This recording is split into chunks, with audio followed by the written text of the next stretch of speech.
생산과 소비를 시작하겠습니다. 이해의 편의를 위해 생산물들이 1년 뒤에 모두 없어진다고 하였지만 생산물들의 사용기간은 제각각이다. 그렇죠. 2년 동안 사용할 수 있는 게 있는가 하면 3개월 동안 사용할 수 있는 게 있고, 쓰면 바로 없어지는 게 있고, 순소득을 정확하게 구할 수 있어야 되겠죠. 이 김대 현상을 제대로 이해하기 위해서는. 그러니까 이러한 부분 정확하게 계산하는 방법을 알아야 되는 거예요. 그렇지 않으면 재산을 정확하게 측정할 수 없겠죠. 식량 같은 소비 대상은 사용하는 즉시 없어지지만, 그렇죠. 옷이나 주택과 같은 대상은 사용한다고 하여 바로 없어지는 것이 아니다. 식량 같은 것은 뭐 뱃속에 들어가니까 뭐 즉시 못 쓰게 되잖아요. 하지만 그렇지 않은 것들도 많다. 3년간 사용할 수 있는 초과집이 있는데, 초과집의 재산 가치는 300시간의 일로 측정된다고 하자. 3년간 사용할 수 있다는 거예요. 그러면 1년 뒤에도 초과집이 남아있죠. 그러면 이 1년 뒤에 초과집은 300시간의 일로 계산해도 되냐는 거예요. 중고는 싸잖아요. 자동차도 뭐 세월이 흐르고 흐름에 따라서 가격이 떨어지잖아요. 그거 생각하면 되는 거죠. 그렇게 계산하면 안 된다 이 말이죠. 1년을 사용하면 100시간의 일이 사용된 것으로 계산할 수 있고, 그렇죠. 3년간 사용할 수 있으니까 나누기 3으로 우선 해보자. 1년에 100시간씩 없어진다고 생각할 수 있다. 그럼 3년 뒤면 다 없어지는 거죠. 계산할 수 있고, 초과집의 재산 가치는 200시간의 일로 계산될 수 있다. 또다시 1년을 사용하면 100시간의 일이 사용된 것으로 계산할 수 있고, 초과집의 재산 가치는 100시간의 일로 계산될 수 있다. 200시간, 300시간에서 200시간, 200시간에서 100시간으로 줄었죠. 또다시 1년을 사용하면 100시간의 일이 사용된 것으로 계산할 수 있고, 초과집의 계산 가치는 0시간의 일로 계산되어 없는 재산이 된다. 빵이 되니까 없는 재산인 거죠. 이제 그거는. 그럼 이렇게 하면 되겠구나. 이렇게 해도 되긴, 이렇게 할 수도 있는데 정확하냐 정확하지 않나요? 정확하지 않다는 거예요.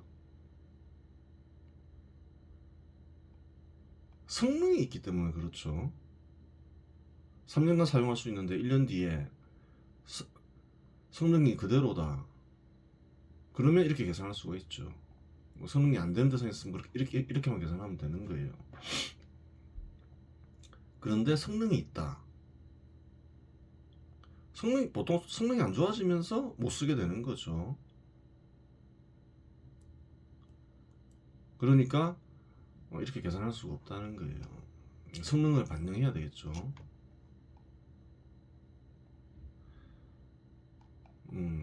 또 성능도 있고, 또 보겠습니다. 뭐 1년 지났다고 해서 또 무조건 200시간의 일로 계산되지 않는 경우가 있다는 거예요. 어떤 경우에 또 300시간의 일로 계산될 수도 있다는 거예요. 그런 걸 다 고려해야 되는 거죠. 같은 조건인데 1년 뒤에 집을 수리한 시점에서 초과집을 3년 더 사용할 수 있게 되었다고 가정하자. 그러면 그러한 초과집의 자산 가치는 여전히 300시간의 일로 계산될 수 있다. 그래요. 집을 새로 지은 게 아니라 좀 계속 살아야 되니까 한가할 때 재료를 교체하건 뭐 어떻게 하건 다시 새지처럼 만들었어요. 그럼 300시간의 일로 또 계산할 수 있는 거죠. 뭐 이야기 어렵지 않죠. 뭐 집이 있는데 현 시대에서도 집을 거래할 때 인테리어 한 집과 인테리어 안 한 집은 차이가 있잖아요. 뭐 그거 생각하면 되는 거죠. 또 보겠습니다. 그 다음에는 성능에 대해서 얘기하겠죠. 처음의 조건과 같은데 1년 뒤에 집이 낡다 보니 사는 조건이 악화되었다고 가정하자. 즉 초과집의 성능이 절반으로 감소했다고 가정하자. 처음의 조건을 1이라고 가정하면 절반으로 감소하였으니 악화된 조건을 0.5로 계산할 수 있다. 성능을 계산한 거죠. 그 경우 1년이 지나면 초과집 자산은 200시간의 1로 계산되는 것이 아니라 성능이 반영된 100시간의 1로 계산된다. 성능이 반으로 줄었으니까 0.5를 곱해줘야 될 거 아니에요. 그럼 200시간이 아니라는 거예요. 100시간이지. 그래요. 이와 같이 사용기간과 성능이 있는 일하는 수단이나 소비 대상은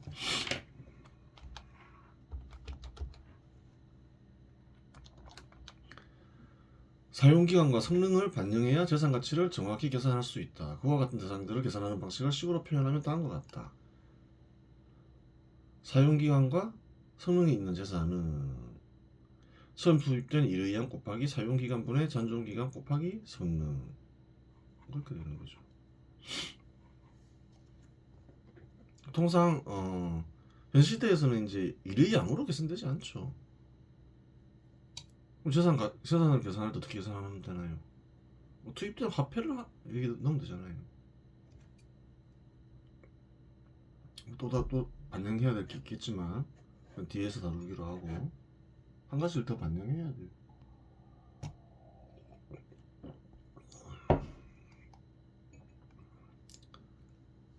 가정에 의해 초과집을 만드는데 처음 투입된 일의 양은 300시간이며 초과집의 사용기간은 3년이라고 하였고 1년을 사용하면 성능이 절반으로 떨어진다고 하였다. 이와 같은 내용을 식에 대입하면 다음과 같다. 처음 투입된 일의 양에 300을 넣고 사용기간 3년, 잔존기간 2년 곱하기 성능 0.5를 집어넣으면 100시간의 1. 똑같죠? 그렇게 되는 거예요. 그러면 이제 화폐가 유통되던 시대에 재산은 뭔가요? 생산물이 있죠.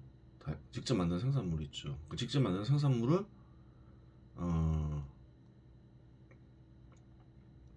그래요. 계산하는 방법에 대해서 살펴보았어요. 근데 이제 좀 빠진 말이 있죠.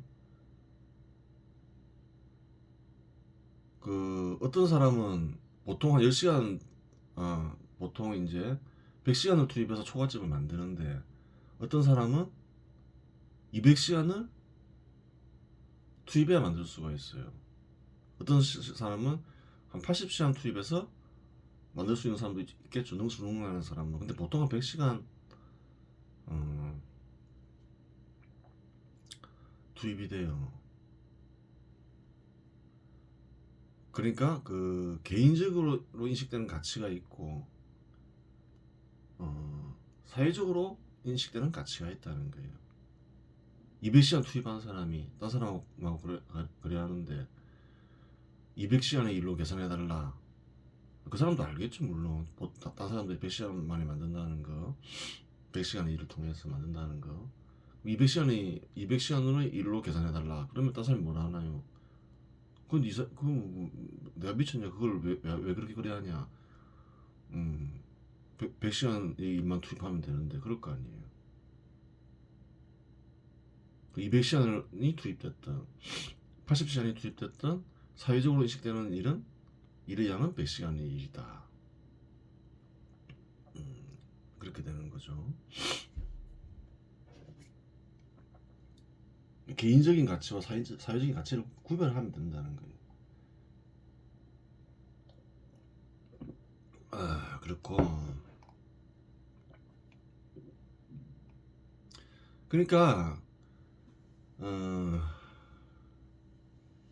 사람들이 어렵게 얘기하죠. 일의 양은 뭔가요? 가치인 거죠. 보통 가치라고 얘기하죠.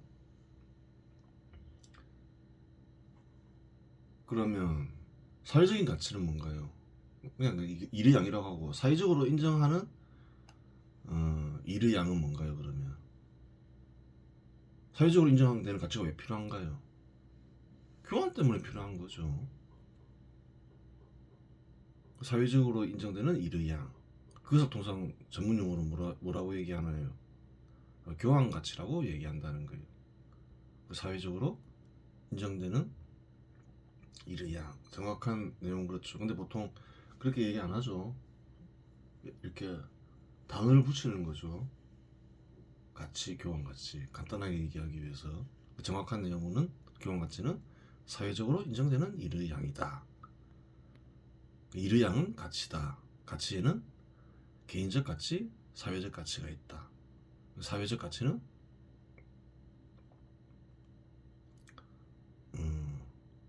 그 전문 용어로는 교환 가치라고 한다. 그러면 쉽게 이해되잖아요. 그렇게 되는 것이고. 근데 이런 내용들이 간단한 건데 어렵게 말하면 되게 어렵죠. 이런 내용, 유사한 내용이 국부론에도 있고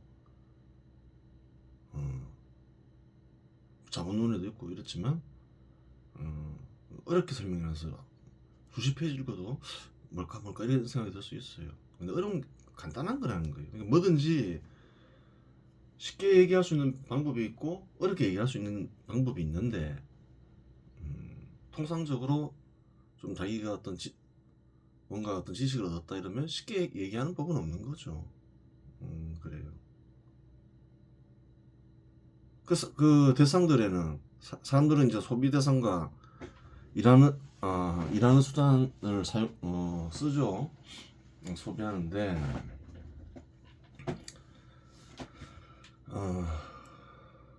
각각의 기능이 있죠.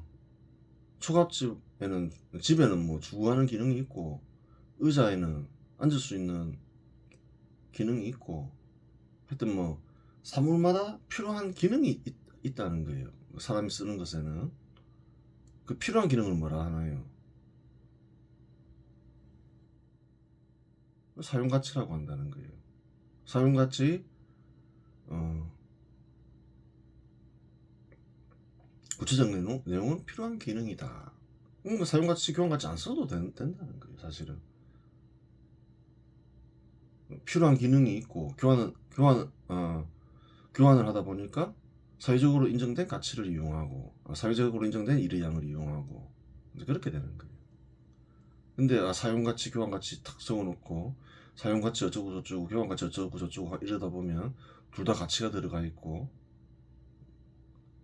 잘 이해 안 되고 그렇죠. 그래요.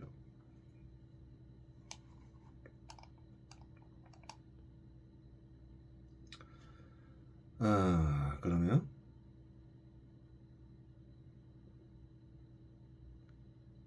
여기까지 했죠.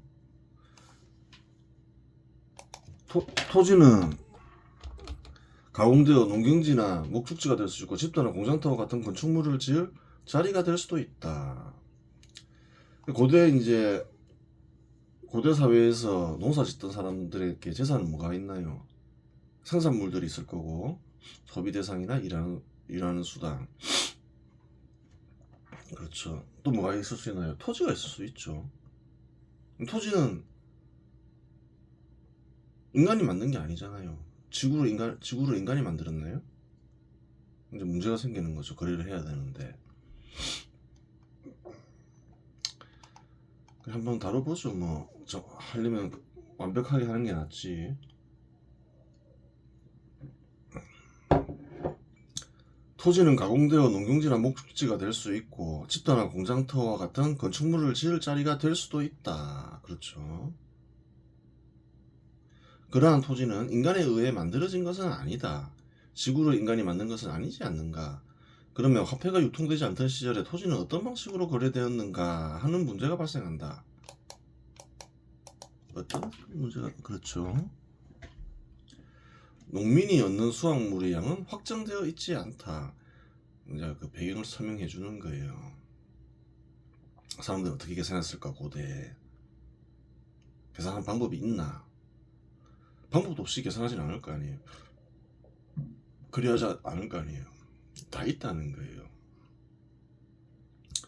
가뭄이나 흉년이 발생하면 수확량은 급감하고 자급자족하는 농민들 중에는 식량이 부족한 이들이 생기며 그렇죠. 그들은 식량을 비축하고 있는 이들에게 찾아가 식량을 빌린다. 식량을 빌려준 이는 정부일 수도 있고 대주주일 수 있다.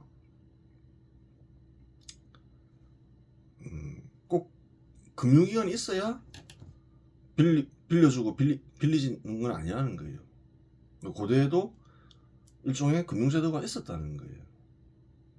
상업, 공업 다 예전부터 있었던 거죠. 형태가 달라서 그렇지. 그래요. 현 시대에 있는 게 현 시대에만 있는 것도 있을 수는 있는데 딱 그렇지 않다는 거예요. 요즘 이제 연예인들이 인기 직업인데 배우나 가수 뭐 그런 역할을 하는 사람들이 또 옛날에도 있었다는 거예요. 조선에도 보면 다 있었죠. 놀이패드들도 있고 뭐 현 시대가 뭐 타락해서 성매매가 한다 뭐 그런 얘기를 하는 이들도 있죠. 그럼 성매매가 뭐 현 시대에만 있었냐는 거예요. 고대에도 다 있었지. 기생이란 단어도 있잖아요. 고대 한국에서는. 그래요. 현 시대에 있는 거 대부분은 형태가 바뀌었지. 다 예전부터 있던 거겠죠. 그래, 한번 보겠습니다. 빌려주고 빌리는 일은 예전부터 있었다. 그러면 그게 증명이 가능하냐? 한번 보겠습니다. 그때 많은 사람이 저희 아내들과 함께 다른 유다인 동포들 때문에 크게 울부짖는 소리가 들려왔다. 우리 아들, 딸들, 게다가 우리까지 이렇게 식구가 많으니 먹고 살려면 곡식을 가져와야 하지 않는가. 뭐 흉년이 들었다 이 말이죠. 곡식이 부족해졌다. 생존하기 위해서는 곡식이 필요하다 이 말이죠. 하는 이들이 있는가 하면 기근이 들어 곡식을 얻으려고 우리는 밭도 포도원도 집도 저당 잡혀야 하네. 저당 잡고 뭐 하나요? 곡식을 빌리는 거죠.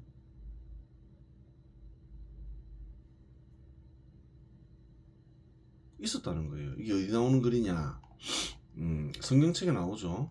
느헤미야 뭐 5장에 나오는 건데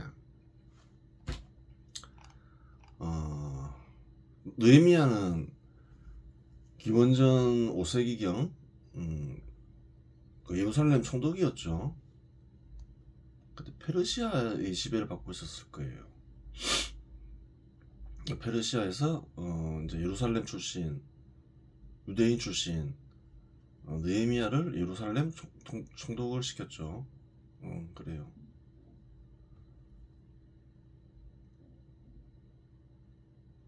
또 이렇게 말하는 이들도 있었다. 임금에게 낼 세금 때문에 우리 밭과 포도원을 잡히고 돈을 꾸었네. 식량이 하여튼 뭐 식량으로 뭐 다 냈겠죠. 그렇지만 저 동포들의 몸이나 우리 몸이나 저들의 아들들이나 우리 아들들이나 똑같지 않은가. 그런데 우리는 아들 딸들을 종으로 짓밟히게 해야 하다니 노예로 넘겨야 된다 이거죠. 우리 딸들 가운데에는 벌써 짓밟힌 이들도 있는데 노예로 팔린 딸은 그래요. 주인이 마음에 들면 섹스를 하겠죠. 그 말이죠. 우리에게는 손쓸 힘이 없고 우리 밭과 포도원은 남한테 넘어가고 말았네. 저당 잡혔는데 못 갚으면 팔리죠. 현 시대에서도 빚내고 저당 잡았는데 못 갚으면 경매하잖아요. 뭐 똑같죠 뭐. 옛날에도 다 있었다는 거예요.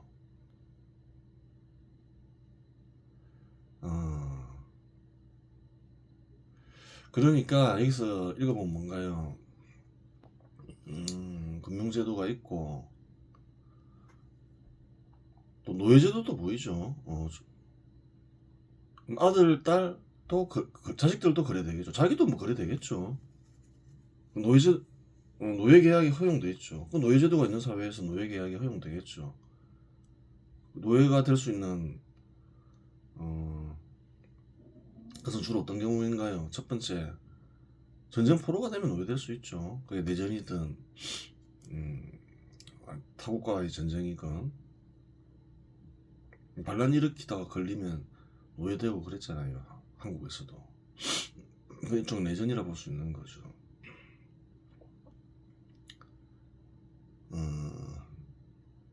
그리고 이제 또 뭐가 있나요? 재산과 연관된다는 거예요. 남의 재산을 훔치거나 고조선의 8조법에 나와 있죠. 그러면 또 노예가 될 수 있다는 거예요. 성경책에도 나와 있잖아요. 남의 재산에 피해를 끼치면 그래요. 노예가 된다고 나와 있잖아요. 빌려서 못 갚으면 남의 재산에 피해를 끼친 거잖아요. 그렇게 되는 거예요.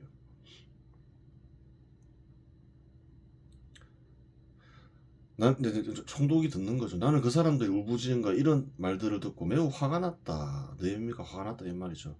나는 마음속으로 곰곰이 생각한 다음 귀족들과 관리들을 나무라며 여러분은 서로 돈놀이를 하고 있군요 라고 말하였다. 이게 정확하게 나오잖아요. 정확한 내용은 안 나와있죠. 돈놀이가 뭔가요? 이자 받는다 이 말이죠. 이런 이제 경제적 지식을 가진 이가 보면 정확하게 이 글도 이해가 되는데, 이 경제적 지식을 안 가지고 있으면 이해가 안 되겠죠. 돈놀이가 뭘까? 이럴 수 있는 거예요. 경제적 지식이 없는 사람들은.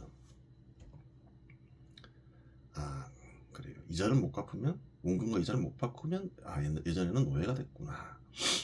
알 수 있는 거죠. 나는 그들의 일 때문에 큰 지표를 열고 그들에게 말하였다. 우리는 이민족들에게 팔려간 유다인 동포들을 우리 힘이 닿는 대로 도로 사왔습니다. 그런데 여러분은 여러분의 동포들을 팔아먹고 있습니다. 그러면서 우리더러 도로 사오라는 말입니까? 그래요. 여기도 파들이 있는 거죠. 그렇게 되면.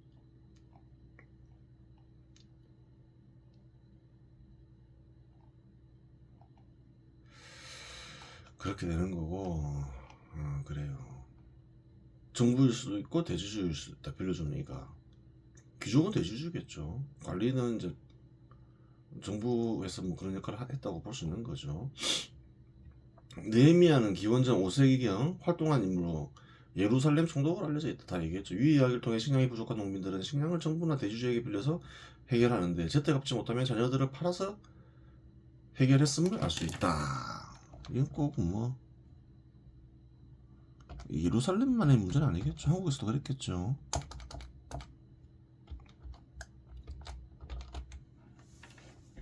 그런 전통이 남아있다 하잖아요. 얼핏 듣기에 유튜브를 보니까 위안부에 활동했던 여성들도 많은 이들이 뭐 누구라나요? 그러니까 부모가 팔아먹은 자녀라는 말도 여성이라는 말도 있잖아요. 그런 전통은 예로부터 있었다는 거예요. 노예제도가 있는 곳에서는 경우에 따라 토지를 팔 수도 있을 것이다. 토지를 팔 수도 있겠죠. 왜 그러한 일이 발생하는가? 빌려줄 때에는 조건이 있다. 갚아야 하는 시기도 있고 빌려준 대가도 있다. 통상 그 이자라 하죠. 그러한 빌려준 대가를 이자라고 부른다. 그러한 조건이 있기 때문에 갚아야 할 시점에 충분한 식량이 없으면 결국 자녀를 노예로 넘기거나 토지를 넘기거나 자신을 노예로 넘기는 일도 발생할 수 있다. 하여간 식량을 빌려주면 갚아야 할 시기와 이자가 있으면 고구려의 진대법과 고려의 의창에 이은 조선의 황국제도를 통해서도 알 수 있다. 그래요. 한국에서도 확인할 수 있다는 거예요. 그런 정부 제도가 있었다는 거예요. 정부가 그런 기능을 했다는 거예요. 한국제도 뭐 의창 이런 게 그런 제도죠. 조선 전에 고려 있었고 고려 전에 고구려 있었죠. 조선 정부는 춘궁기에 식량이 부족한 이들에게 식량을 빌려주고 수확기에 갖게 했는데 통상 빌린 양의 10%를 빌려준 10%를 빌려준 대가로 받았다. 이자율가 6개월간 10%였다는 거죠. 6개월간 이자율이 10%이니 1년간 이자율은 20%가 된다. 그래요. 쌀 100kg을 빌려주고 20kg의 쌀을 이자로 받는 대주주가 있다고 가정하자. 이제 계산법을 이제 본다는 거예요. 100kg을 빌려주고 20kg의 쌀을 이제 이자로 받는 대주주가 있다는 거예요. 어떤 이가 찾아와 토지를 거래하려 한다고 가정하자. 대주주랑 거래를 하겠죠. 쌀이 있는 사람과 거래하지 쌀이 없는 사람과 거래를 할 수가 없잖아요. 당장 쌀이 급한데. 아니면 정부랑 거래하거나. 대지주는 우선 사실 여부를 확인한 뒤 계산할 것이다. 200kg이 이런 건 생산 안 된다 이랬는데 확인해 보겠죠. 뭐 주변에 물어보거나. 확인이 되면 다음과 같이 생각할 것이다. 1년간 20kg의 쌀을 얻으려면 100kg의 쌀을 빌려줘야 하지. 그 다음 뭘 생각할 수 있으면 안 보고 식견이 좀 있는 거죠. 아마 식견까지는 필요 없고 옛날 사람들도 다 했으니까 경제적 감각이 있는 거죠. 그러면 200kg의 쌀을 얻으려면 1000kg의 쌀을 빌려줘야겠군. 그러면 이제 그 토지 몇 킬로그램 쌀과 교환될까요? 1000kg의 쌀과 교환되겠죠. 그렇게 생각한 대지주는 토지와 1000kg의 쌀을 거래할 것이다. 거래하는 방법을 찾은 거죠. 즉 토지는 빌려주는 쌀의 양으로 계산되는 것이다. 이처럼 화폐가 유통되지 않더라도 토지는 얼마든지 거래될 수 있다. 하여간 이러한 원리를 수식으로 정리하면 다음과 같다. 20kg의 쌀 대 100kg의 쌀은 이꼬르 200kg의 쌀 대 X. X는 쌀의 양으로 계산된 토지. 비례식이죠. 위식에서 20kg의 쌀은 이자에 해당되고 100kg의 쌀은 원금에 해당되고 그렇죠. 빌려준 게 100kg이죠. 이때 가로 받는 건 이자고 200kg의 쌀은 수확량이 된다. 수확량이 되죠. 따라서 다음과 같은 수식이 성립된다. 뭐 비례식은 초등학교 때 다 배운 거죠. 초등학교 때 아주 공부를 못하지 않은 이상 아니면 초등학교 졸업하면 다 아는 거죠. 이렇게 그럼 이자 대 원금은 수확량 대 X 이런 이제 식이 성립하는 거예요. 그러면 이자 곱하기 X 이렇게 또 이꼬르 원금 곱하기 수확량 되는 거죠. 그럼 X는 어떻게 구하나요? 이자를 넘기죠. 이자분의 원금 곱하기 수확량 이렇게 써도 돼요. 근데 우리가 잘 아는 게 있잖아요. 원금분의 이자는 뭔가요? 일정 기간 이자율이라고 부르죠. 그러면 X는 원금분의 이자분의 1 곱하기 수확량으로 바뀌잖아요. 원금분의 이자를 넣으려 하면 그럼 X는 뭐가 되나요? 이자율 분의 1 곱하기 수확량. 원금분의 이자는 이자율이다. 이렇게 바꾼 이유가 있는 거죠.